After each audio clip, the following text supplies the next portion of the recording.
기술은 그 속도를 가늠할 수 없을 정도로 진일보하고 있습니다. 10명으로 연간 50만 켤레의 운동화를 생산하는 아디다스의 스피드 팩토리. 개인별 디자인부터 판매까지 10일이 걸린다는 이 공장의 이야기는 더 이상 기술의 진보만으로 미래의 성공을 기대하기는 어렵다는 것을 보여주고 있습니다. 또한 신기술이 집약되고 있는 자동차나 스마트폰의 경우에도 생산되는 많은 제품 중 성공한 사례들을 살펴보면 그것들은 단순히 신기술, 기능 그 자체 때문이었다기보다는 사람들의 마음을 움직인 그 무엇이 있기에 가능한 경우가 대부분이었는데요. 바로 이것이 최근 공학 분야에서 사람에 대한 이해를 바탕으로 하는 인문학에 주목하는 이유이기도 합니다. 최근 세계 유명 기업들의 화두는 인문학과의 융합입니다. 세계적인 기업들은 앞을 다투어 인문학적 소양을 가진 사람을 채용하고 있는 추세인데요. 특히 독일의 유명한 자동차 회사인 메르세데스 벤츠는 철학을 전공한 사람들을 고용하여 공학과 인문학이 융합된 인재를 키워내고 있습니다. 이렇게 고용된 이들은 벤츠라는 회사의 역사와 기업의 정신을 연구하여 회사 브랜드 가치를 높이는 일을 하게 되는데요. 이런 역할은 직원들이 회사의 자부심을 가지는데 큰 기여를 하고 있다고 합니다. 공학에서 만드는 기술들이 인류를 어떻게 변화시킬까 하는 것도 중요하고, 우리가 지금 이 시대에 필요한 것들, 또 앞으로 미래에 우리가 필요한 기술이 무엇인지 그런 거 찾는 것이 바로 인문적인 사고를 통해서 나올 수 있다고 보거든요. 그러니까 그동안은 이제 맹목적으로 우리가 기계들을 만들어 왔다고 하면, 이제는 이것이 인류 역사상 또는 인류의 문명사상 어떤 역할을 할 수 있는지, 또 우리 인류에게 어떤 변화를 가져올지 하는 것들을 상상하고 또 거기에 필요한 물건을 만드는 데 도움이 된다고 생각이 됩니다. 더 이상 기술이 뛰어난 제품이 아닌 사람을 위한 제품, 사람이 좋아하는 제품을 기업들은 주목하기 시작했습니다. 이는 여러 세계의 기업들이 인문학에 눈을 돌리는 이유이기도 합니다. 그렇다면 공학 분야에서 인문학 출신의 인재들은 어떤 일을 할 수 있을까요? 제품 생산자와 소비자를 연결하는 중요한 매개체인 매뉴얼, 기술문서 작성가에 의해 만들어지고 있습니다.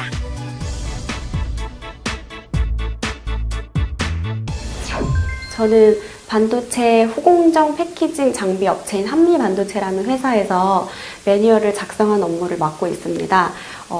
연구소, 기술연구소 소속으로 되어 있고요. 그러다 보니까 다른 개발자나 엔지니어 분들과 협업을 해서 하는 경우가 많습니다. 그리고 저희 회사는 매출의 한 90%가 수출 업체이기 때문에 해외 고객이 대부분이에요. 그래서 영문 매뉴얼을 주로 작성하고 있고, 그리고 회사와 고객을 연결해주는 에이전트들이 있는데 그 에이전트들을 교육할 수 있는 교육 자료들도 만들고 있고, 그리고 고객이 필요한 서비스 매뉴얼이나 사양서 혹은 그런 각종 기술 문서들을 작성하는 일을 하고 있습니다. 인문학을 전공한 정나래 씨에겐 반도체 개발업체에서의 일은 쉽지만은 않았습니다.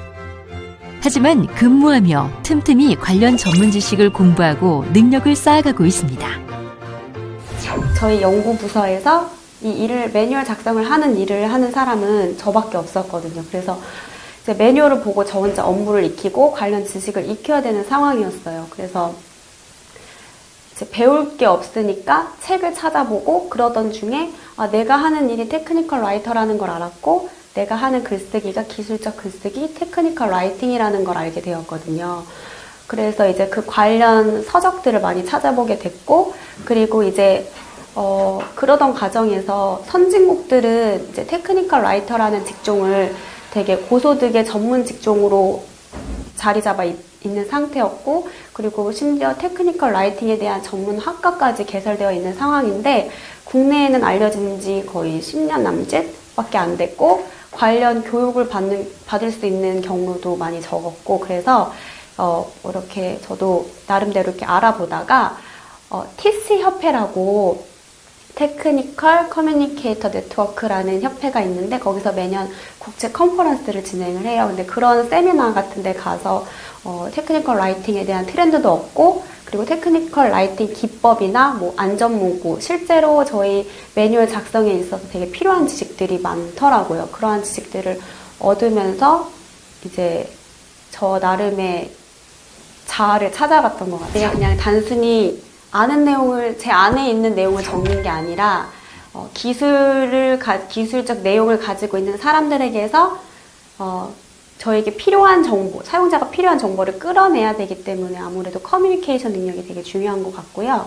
그래서 저희를 테크니컬 라이터라기보다 테크니컬 커뮤니케이터라고 불리는 것처럼, 그리고 이렇게 친화력 있게 관련 부서 사람들에게 다가가면서 뭔가 조금 더 어떻게 보면 뻔뻔하고 귀찮게 하면서 계속 정보를 끌어내야 되는 경우가 많거든요. 그래서 그런 좀 약간 적극적이고 밝은 성격이면 이 일을 하시는 데 조금 더 도움이 될 것 같고요. 이런 직무를 뽑는 회사는 대부분 영문, 매뉴얼을 작성하기 위해서 뽑기 때문에 아무래도 외국어 실력이 되게 중요할 것 같고요. 말하기 능력보다는 사실 쓰기 능력이 되게 중요한 것 같아요. 미국에선 매일마다 꾸준히 증가해 현재 4만여 명 이상 종사하고 있고 연봉 또한 매년 인상되고 있다고 하는데요. 국내 기업들 또한 제품의 품질 향상과 함께 기술 문서 서비스 경쟁력을 높이기 위해 테크니컬 커뮤니케이션 전담팀을 만들며 기술 문서 분석가에 관심을 갖기 시작했습니다.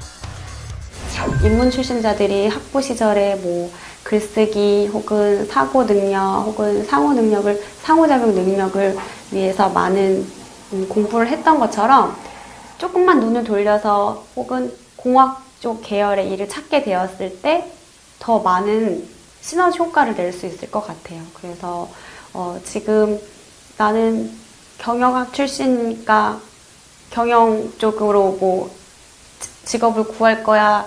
그치만 힘들어 이렇게 해서 포기할 게 아니라 자기가 가진 능력을 가지고 조금 더 눈을 돌려서 조금 봤으면 좋겠다라는 생각이 들었고요. 그랬을 때 요새 흔히 말하는 융합형 인재가 될 수 있을 것 같아요. 인문계열 전공자로서 공학 분야에서 활발하게 활동하고 있는 기술 문서 작성가의 모습을 지켜봤는데요. 인문 전공자로서 공학 분야의 업무에도 크게 기여할 수 있다는 것을 잘 보여주었습니다. 삶을 더욱 편리하고 풍요롭게 하기 위해 사람들은 끊임없이 기술 개발에 힘을 쓰고 있습니다.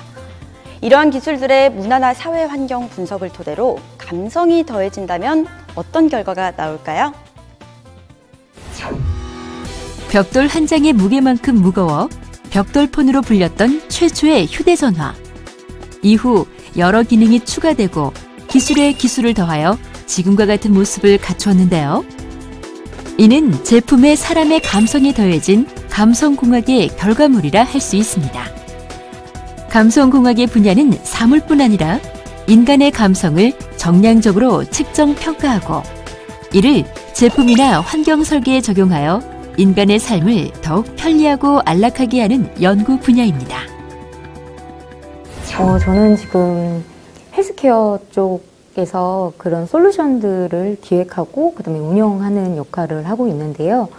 뇌파나 혹은 이제 맥파 같은 이런 부분들의 생체신호를 수집을 해서 인간의 그 건강을 증진시킬 수 있는 파라미터고, 파라미터라고 하는 거는 뭐 유효 변인 같은 건데요.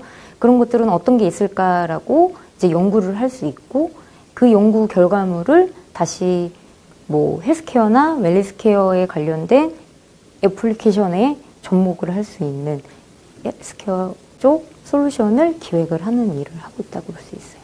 자기가 속한 직종 분야에 대한 기술 트렌드를 계속 꾸준하게 파악하려고 하는 노력이 좀 필요한 것 같아요.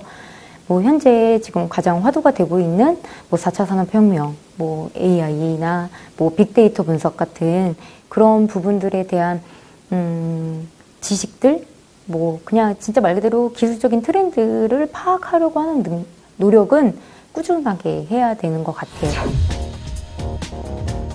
현재 헬스케어 전문 분야에서 활동하고 있는 감성공학 전문가 전선미 씨.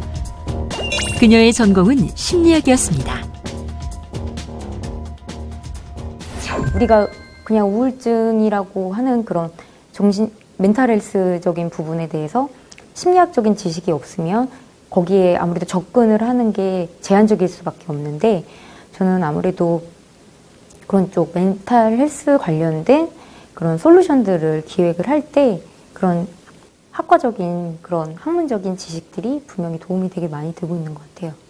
병원이라고 하는 그런 한정된 분야로 취업이 되는 것뿐만이 아니라 좀 더 감성공학을 전공을 함으로써 다분야에 취업을 할 수 있는 그런 경로를 좀 만들어줬던 것 같아요. 사람의 행동과 심리를 과학적으로 연구했던 심리학과 시절의 공부가 지금의 진선미 씨를 감성공학 전문가로 만들어줬습니다. 감성공학이라는 이름에서 찾을 수가 있는데요. 어려운 얘기잖아요. 감성 플러스 공학. 이게 섞일 수 없는 그러한 학문인데 이제는 섞여야 되는 그런 분야입니다. 감성은 인문학적 기초 소양이 있어야 되고요. 공학은 당연히 공학적 소양이 있어야 됩니다. 그래서 실제적으로 이제 우리가